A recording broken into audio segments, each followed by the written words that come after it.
hyperbole, hyperbole.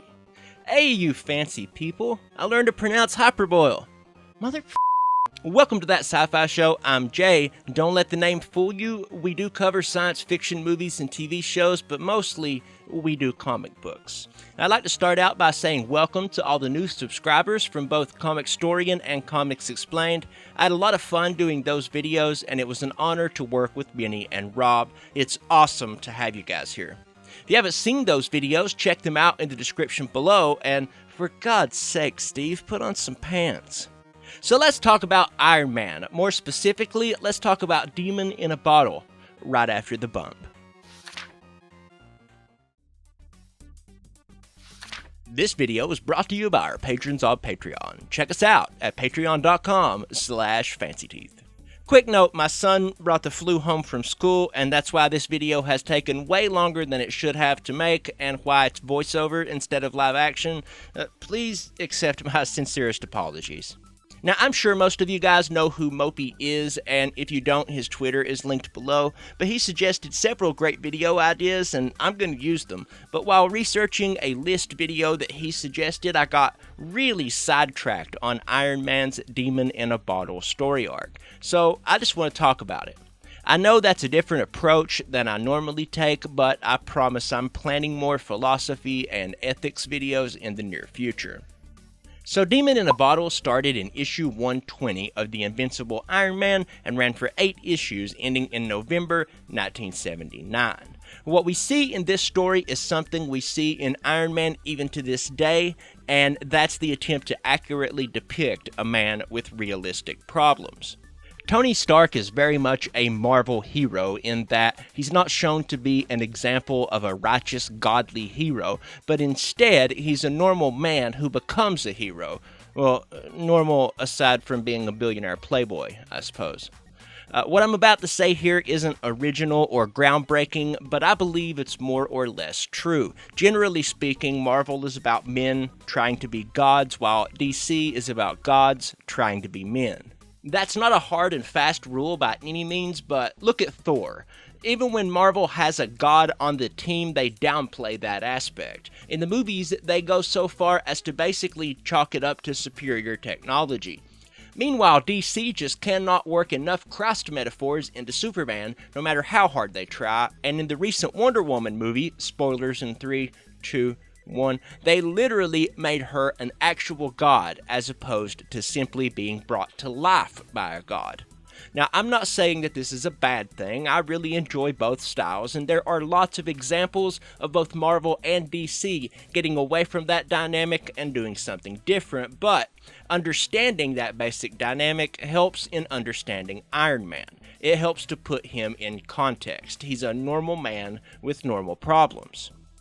If we fast forward for just a moment to the movie Iron Man 3 in 2013, we see Tony Stark wrestling with insomnia and anxiety stemming from his part in saving New York in the Avengers. At the time of this writing, Iron Man 3 has a 79% critic score and a 78% audience score on Rotten Tomatoes. It seems like most people agree that this movie is okay, but not great. The odd thing about it, and I'm not saying that it's the greatest movie ever, but while the general audience found Tony's panic attacks to be off-putting or even pathetic, and I'm quoting actual audience reviews here, experts in PTSD and anxiety were actually impressed with how realistic the movie was in its depiction of those issues. Dr. Andrea Letamendi, whose name I'm probably slaughtering, is a clinical psychologist, and she wrote an article called Iron Man, A Terrible Privilege back in 2013. I'm going to quote her directly here. Tony's struggle with anxiety is poignant because it allows us to realize that he is, in fact, still human.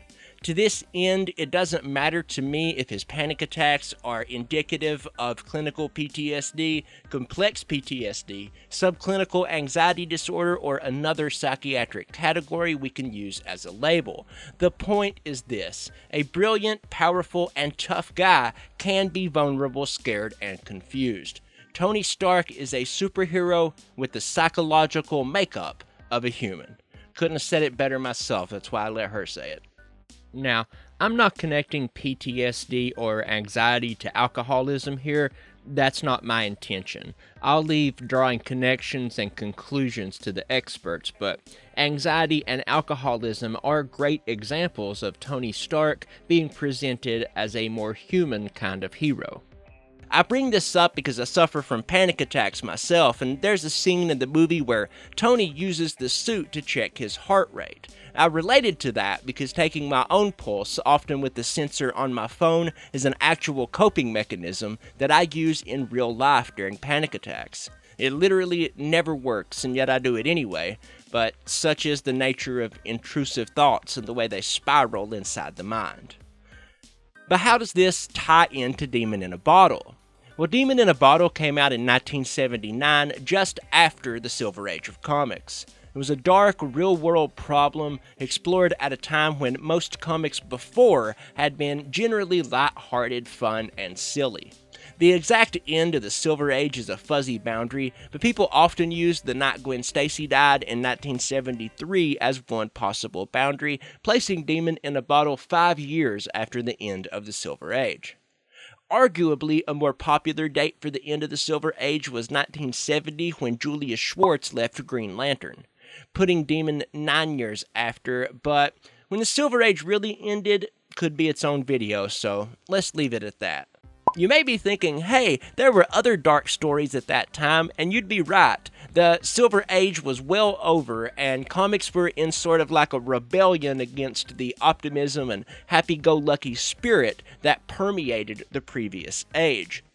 I'll link a couple videos in the description about the Comics Code Authority, its impact on comics, and what the different ages of comic books were, but it's outside the scope of this video.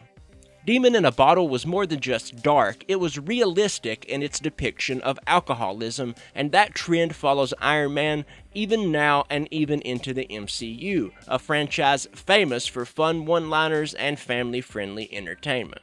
Now, I don't normally quote Wikipedia directly, but I'm going to.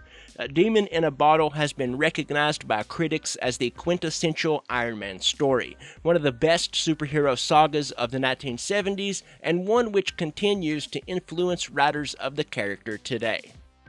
The Demon story arc is surprisingly subtle. Over the course of 8 issues, they show Tony's drinking, but at first, it seems insignificant to the plot and grows more and more alarming as you get closer and closer to 128, the issue named for the story arc. Now, to be clear, I'm not saying that Tony Stark is a realistic depiction of a person or that the concept of Iron Man is realistic. It was Tony's insecurities, anxieties, and the way he dealt with problems. That's what hits so close to home for so many people. Over the course of the arc, we see Tony slowly alienate people, blame anything and everything other than himself for his troubles, and eventually he begins to drive away the people that love him. In issue 122, we find Tony on his way home in his armor. He had just nearly drowned, and as he flies home, he becomes fixated on the cave in Vietnam where he was held captive and created the original Iron Man suit.